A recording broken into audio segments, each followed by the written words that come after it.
कुदरती करने हार अपारा, कीते का नहीं किहु चारा। गुरु नानक देव जी कहते हैं कि वो परमात्मा सारे खंड ब्रह्मांडों को बनाने वाला है, पैदा करने वाला है।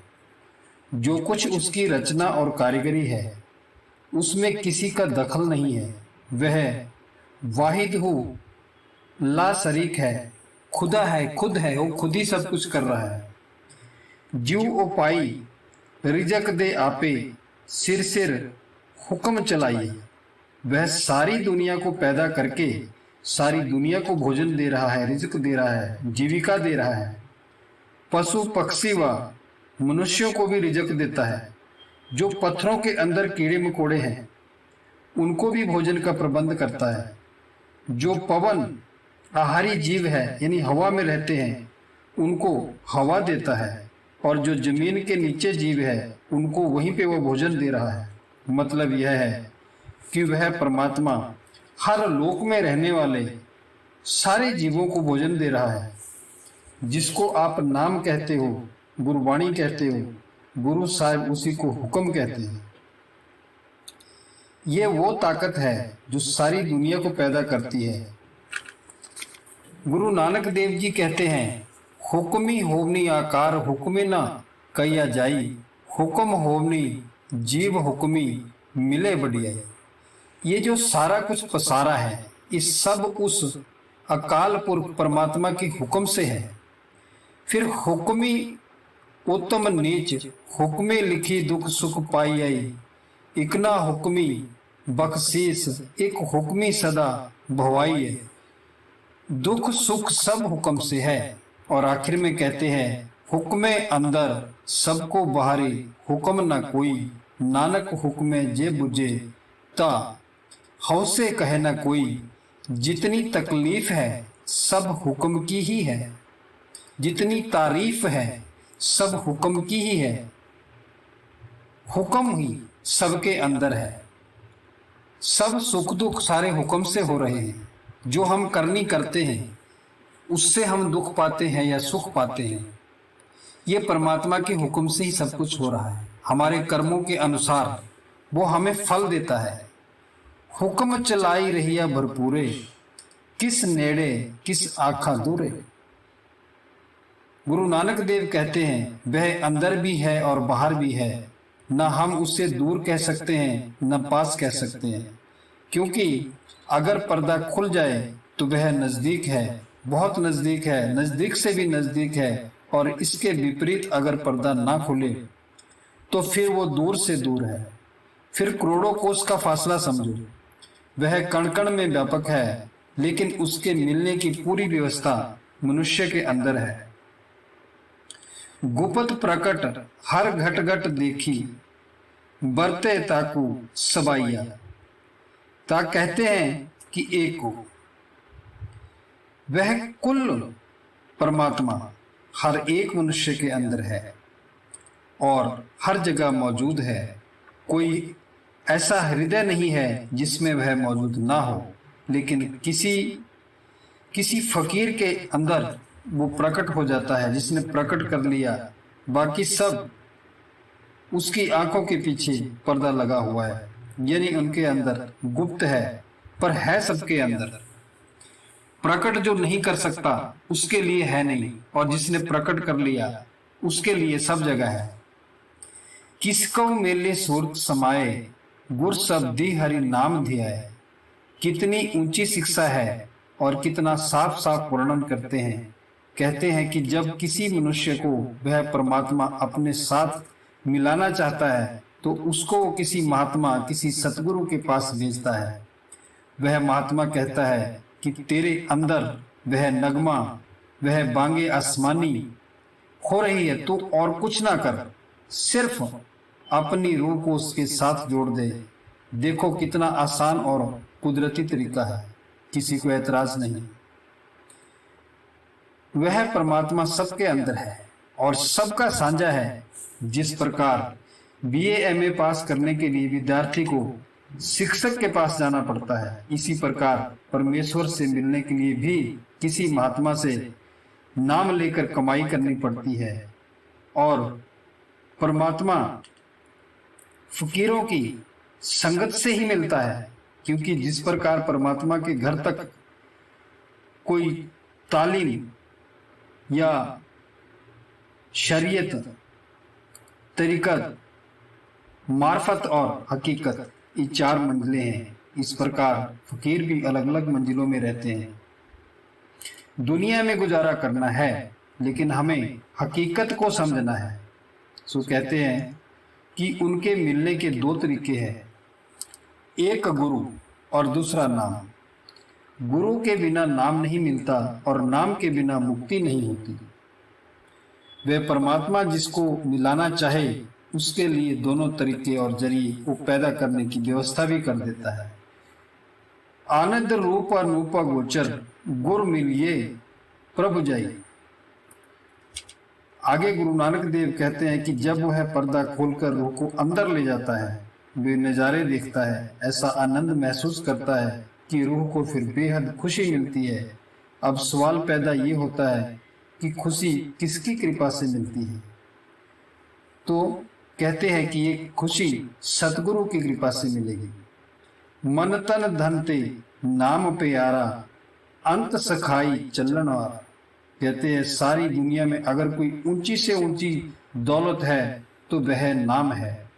जब मौत आती है तो ना मन साथ जाता है, ना देह साथ जाती है, ना हाकिम, फिर ना ठाकुर, ना कोई कौम, ना कोई मजहब, ना कोई रिश्तेदार साथ जाता है। मतलब ये कि दुनिया का कोई भी सामान साथ नहीं जाता।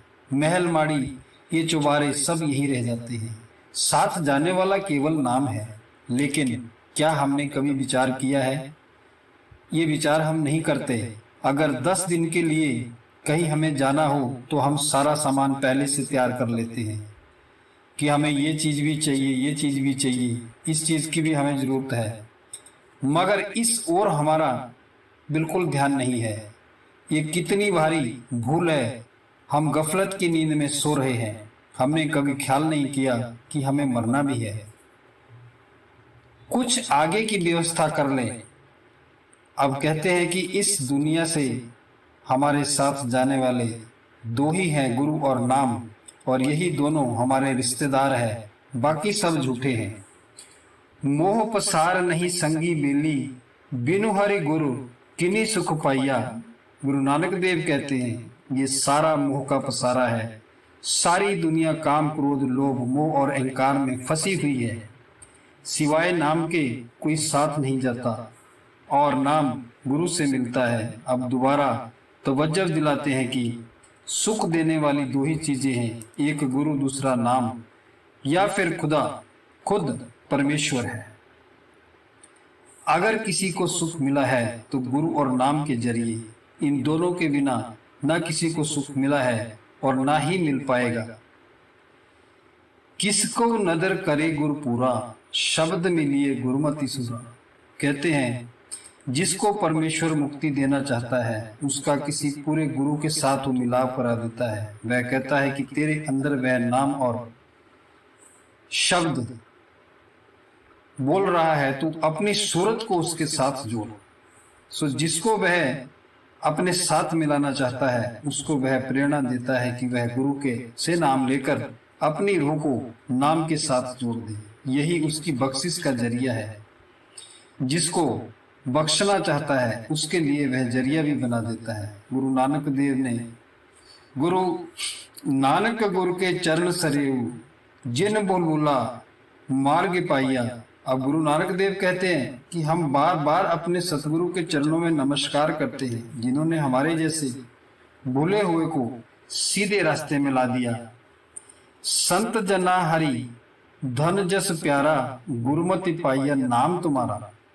अब कहते हैं कि जो परमेश्वर के प्यारे हैं उनका नाम के साथ प्यार है, क्योंकि नाम के बराबर कोई धन नहीं है और वह मन की मति को छोड़कर गुरु की मति को लेने से ही मिलता है। हमें गुरुमुख होना पड़ेगा, मनमुखता को हमें छोड़ना पड़ेगा। जो अपने मन की सुनता है वो आगे नहीं बढ़ता। जाचिक सेव करे दरि हरि कै दर्शन दरगह जस गाइया। अब प्रार्थना करते हैं कि परमात्मा मैं तेरे दरवाजे पर याचक बनकर आया हूँ, मांगता बनकर आया हूँ, क्या मांगता हूँ कि हर वक्त तेरे साथ रहूं, तेरे चरणों में रहूं और तेरा यश गाता हूँ। सो संत यही कुछ मांगते हैं, वो परमात्मा से परमात्मा को मांगते हैं, परमात्मा से वो संसार के पदार्थ नहीं मांगते, क्योंकि संसार के पदार्थ सारे विनाशशील हैं। सतगुरु मिले तमहल बुलाए, साची दरगाह गति पति पाए। कहते हैं अगर पूर्ण गुरु मिले और अंदर का भेद दे तो हम शरीर रूपी महल में प्रवेश पा सकते हैं, नहीं तो सारे संसार को आंखों के पीछे पर्दा डालकर बाहर निकाला हुआ है, ताला लगा हुआ है, ना ताला खोला ना अंदर गए, सारी उम्र बाहर ही बाहर बिता दी। अब कहते हैं कि जब सतगुरु मिला, उसने रास्ता बताया, हमने कमाई की तो सच्ची दरगाह में पहुंच गए और परमात्मा से फिर मिलन हो गया। साकत ठहर नाही हर मंदर, जन्म मरे दुख पाइया। आगे कहते हैं कि सच्चा ठाकुर द्वारा, सच्चा हरि मंदिर, सच्चा धर्म स्थान, सच्चा काबा तुम्हारे अंदर है। मगर जिनको पूरा गुरु नहीं मिलता, वो नाम नहीं मिला, वे अंदर एकदम कदम नहीं रख सकते, वे बाहर ही बाहर रहते हैं। बाहर जो कुछ है सारा झूठ है। ये झूठे यानी बाहर के ईंट पत्थरों के जितने भी मंदिर बने हुए हैं, इसमें हम सिर्फ ठोकरे खाते रहते हैं। मौलाना रूम ने भी इस बात को कहा है कि मस्जिदे कोरा जी आबू गिल बुवद, मस्जिदे साहिब दिलादर दिल बुवद। कि जो मस्जिदें हैं पानी और मिट्टी की हैं, मगर जो आशिकों की मस्जिद है वह उनका दिल है। कि अगर दिल का दरवाजा खोल ले तो काबा जाकर हज करने की जरूरत नहीं। और आखिर में कहते हैं काबा क्या है? हजरत इब्राहिम आजार का बनाया हुआ इबादत खाना है, जहां संगे अस्वद नाम का पत्थर रखा हुआ है जिसको सिजदा किया जाता है। सारी उम्र बाहरी बाहर ठोकरे खाई, बना कुछ नहीं। कहते हैं तू अंदर जा, दिल का दरवाजा खोल और उस मालिक से मिले। मौलाना रूम फिर कहते हैं अबला तहजी में मस्जिद मी कुनंद, अहले दिल दर साफी ए दिल वीरवंत। कि जो मूर्ख हैं वो बाहर ठोकरे खाते हैं, लेकिन अहले दिल यानी अंदर जाने वाले उस परमात्मा की तलाश अपने अंदर ही करते हैं। सेबु सतगुर समुद्र अथाहा, पावु नाम रतन धनुलाहा। कहते हैं कि समुद्र में क्या होता है? हीरे जवाहरात। इसी तरह सतगुरु अथाह समुद्र है, बहुत बड़ा समुद्र है। जब तुम उसकी हिदायत के अनुसार, उसकी आज्ञा के अनुसार काम करोगे, अंदर जाओगे, तो तुम वह नाम पा जाओगे जिसकी कीमत के बराबर दुनिया में कोई रतन नहीं है। बिखिया मल जाई अमृतसर, नावो गुरसर संतोख पाइया। कहते हैं कि तुम्हारे अंदर अमृतसर है, जो तुम्हारे अंदर संतोख सर है। जब तुम नाम की कमाई करोगे, नाम से जुड़ोगे, तो तुम्हारे पर्दे खुल जाएंगे और रूह है अमृतसर में पहुंच जाएगी। जब उसमें नहाओगे सारे पाप नाश हो जाएंगे, रूह पवित्र हो जाएगी, ऊपर के देशों में जाने के काबिल हो जाएगी। लेकिन ये चीज तुम्हारे अंदर है, बाहर के पानी में ये ताकत नहीं है कि पापों की मैल को धो सके। नाम पापों की मैल को धो देता है। जब तक नाम की कमाई न करो पाप नहीं उतर सकते। इसलिए हमें चाहिए कि हम उस अमृतसर में स्नान करें जहां सारे गुनाह खत्म हो जाते हैं। सतगुरु सेव संक न कीजे, आशा माही निराशु रही जी।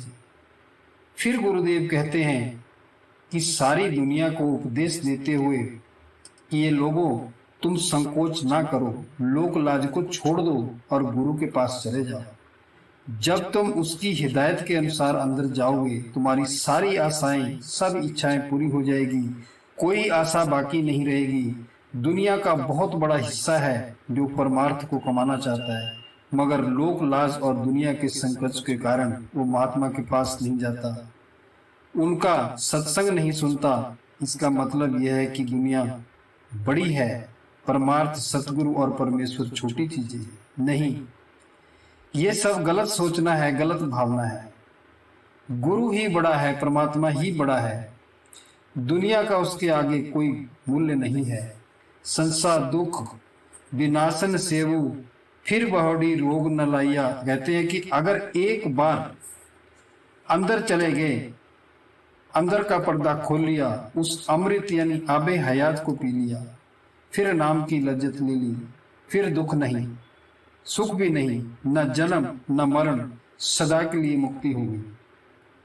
अब कौन आए और कौन जाए, दुनिया क्या है, दुखों का घर है, यहाँ कोई सुख नहीं है। दुनिया में एक भी ऐसा आदमी नहीं है जो ये कह दे कि मैं सुखी हूँ। जो दुनिया के भोग हैं वो नरकों का समान है। अगर सुख है तो इसके अंदर ही है, बिना अंदर गए वो सुखी नहीं हो सकता।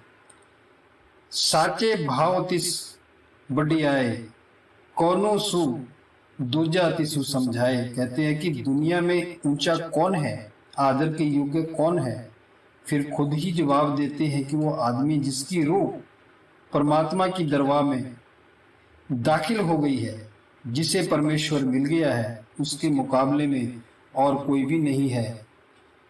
जब रब मिल गया तो सबसे बड़ा, उस सबसे ज्यादा बड़ाई कौन सी है। जिसे यह बड़ाई मिल गई उसे दुनिया की बड़ाई की जरूरत नहीं है।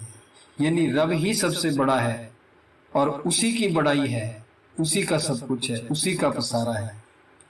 हरि गुरु मूर्त एका वर्ते, नानक हर गुरु गाइया। गुरु नानक कहते हैं गुरु और परमात्मा एक है, क्योंकि जो महात्मा हमें परमात्मा की दरगाह में ले जाएगा उसकी आत्मा परमात्मा से मिलाप कर चुकी है, तभी वह हमें वहां ले जा सकता है। अगर उसकी आत्मा ने परमात्मा से मिलाप नहीं किया तो हमारी आत्मा का परमात्मा के साथ कैसे मिलाप करा सकेगा। वह महात्मा परमात्मा से मिलकर परमात्मा ही हो चुका है। जब हम उसकी हिदायत के अनुसार अंदर जाएंगे तब हमारी आत्मा भी परमात्मा से मिलाप कर लेगी। यानी अगर हम पूर्ण गुरु को नहीं प्राप्त करते तो फिर परमात्मा को भी नहीं पा सकते। अगर पूर्ण गुरु मिल गया तो परमात्मा भी मिल गया। यही मौलाना रूम ने भी कहा है, चूंकि कर दी जादे मुर्शिद रा कबूल, हम खुदा जातस आमद हम रसूल। कि अगर मुर्शिद मिल गया तो खुदा और रसूल दोनों मिल गए। अगर मुर्शिद नहीं मिला तो मनुष्य दोनों से खाली रह गई। अब वो ऊंची अवस्था है। जब मैंने कॉलेज में पढ़ाई की थी तो उस समय हमारे अध्यापक ये कहते थे कि जब पढ़ाई तुम्हारी पूरी हो जाएगी, यानी तुम भी हमारे जैसे बन जाओगे।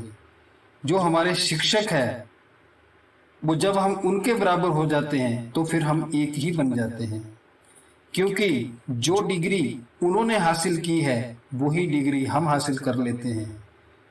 तो इसीलिए जो संतों ने डिग्री हासिल की है, यानी संतों ने जो नाम पाया है, जब वो अपने शिष्य को भी वही नाम दे देता है तो फिर वो भी उसके ही बराबर हो जाता है। कहते हैं कि इश्क और प्रेम सब गुरु से होना चाहिए। इश्क गुरु से करो, फिर वही इश्क परमात्मा तक ले जाता है। वाच ही पुस्तक वेद पुराना, इक बही सुनही सुनावे काना। अजगर कपटू कहो क्यों खुले, बिन सतगुरु ततु न पाइया। कहते हैं कि सारी उम्र ग्रंथ पोथियों का ध्यान करते रहे, वेद शास्त्र और कुरान इनको पढ़ते रहे और गुण ज्ञानी बन गए। ज्ञान और विद्या की समस्याएं हल कर ली, लेकिन किसी पूर्ण गुरु के पास नहीं गए।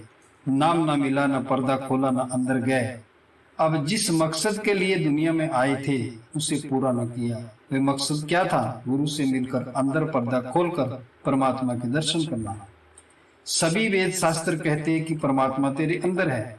गुरु अर्जुन देव भी कहते हैं कि परमात्मा तेरे अंदर है। वो कहते हैं सब किछ घर माही बाहर नाही, बाहर टोले सो भरमी बुलाई। अगर हम कहते हैं मगर हम कहते हैं कि पढ़ने से मुक्ति मिलेगी। अगर अंदर नहीं चढ़े तो फिर पढ़ना क्या। फिर ना पढ़ना या पढ़ना एक समान है। तुलसी साहब ने भी कहा है कि 4:18 9 पढ़े, सट पढ़ खोया मूल, सूरत शब्द चीने बिना, जीव पंछी चंडूल। चाहे कोई मनुष्य 4 वेद पढ़ ले, 18 पुराण, 9 व्याकरण, 6 शास्त्र, लेकिन अगर उसकी आत्मा अंदर नहीं गई तो वह झूठा है और उसकी बातें भी झूठी हैं, क्योंकि वे आत्मिक अनुभव पर आधारित नहीं है। चंडूल एक पक्षी का नाम है जो हर एक पक्षी की बोली सुनकर उसकी नकल कर लेता है। सो जो सिर्फ पढ़ता है यानी पंडित उस चंडूल पक्षी की तरह है। फिर सिर्फ पढ़ने से क्या फायदा।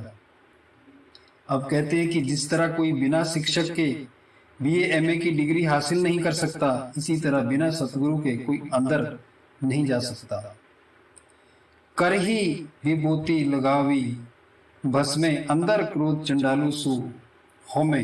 कहते हैं कि कपड़े रंगी विभूत लगाई, घर बार छोड़ा लेकिन अंदर वही काम वही क्रोध, वैसे ही दूसरे को जैसे विकार। फिर एक वेशधारी दूसरे वेशधारी से लड़ता है। हर एक यही कहता है कि मैं ऊंचा हूं। कुंभ के मेले में जाकर देखो, जिस तरह राजा महाराजाओं की बारात निकलती है, इसी तरह इनके बड़े बड़े जुलूस निकलते हैं। वेशधारी कहता है कि हमारा शाही जुलूस पहले निकले, दूसरा कहता है हमारा शाही जुलूस पहले निकले, आपस में लड़ने लगते हैं। अब कहते हैं कि लोगों की रोटियां खाते रहे और अंदर गए नहीं, बना कुछ भी नहीं। पाखंड कीने जोग न पाइए, बिन सतगुरु अलख न पाइए। गुरु नानक देव कहते हैं कि ये जो कुछ वेशधारियों के विषय में बयान किया गया है, ये सब पाखंड है। बिना मुर्शिद के कोई अंदर नहीं जा सकता, न जाएगा न गया। वो परमात्मा अलग है, अगम है। बिना सतगुरु और बिना कमाई के लखा नहीं जा सकता, वहां पहुंचा नहीं जा सकता। तीर्थ व्रत नेम कर ही उदियाना, जत सत संजम कति ज्ञाना।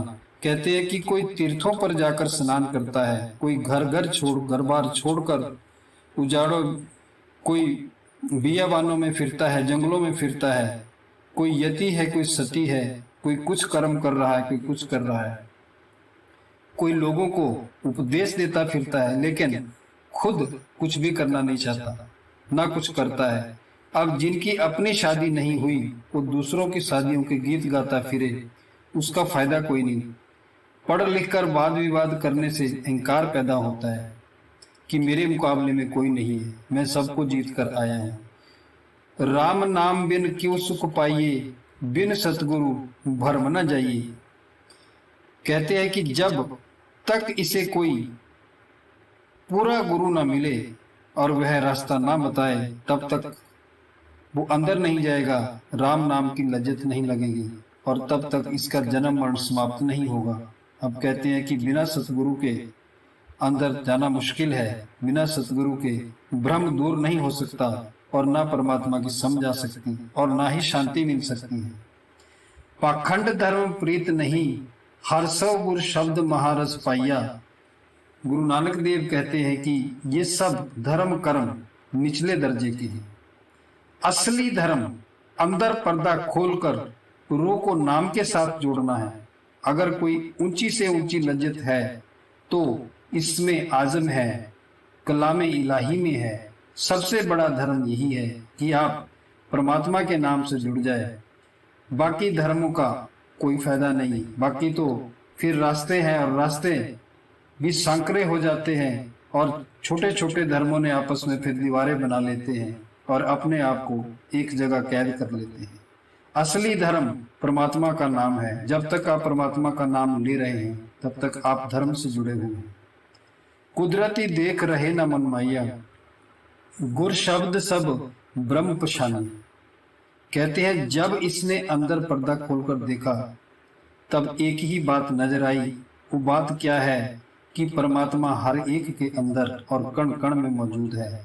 जो मन हमारी रूह का पति बना हुआ अब वो है गुलाम बन जाएगा। जब मन एक बार काबू में आ गया तो फिर इसके जैसा वफादार गुलाम दूसरा कोई नहीं है। लेकिन अगर मन ने इसको काबू किया है तो मन से बड़ा कोई दुश्मन भी नहीं है। अब ब्रह्मा में आ गए।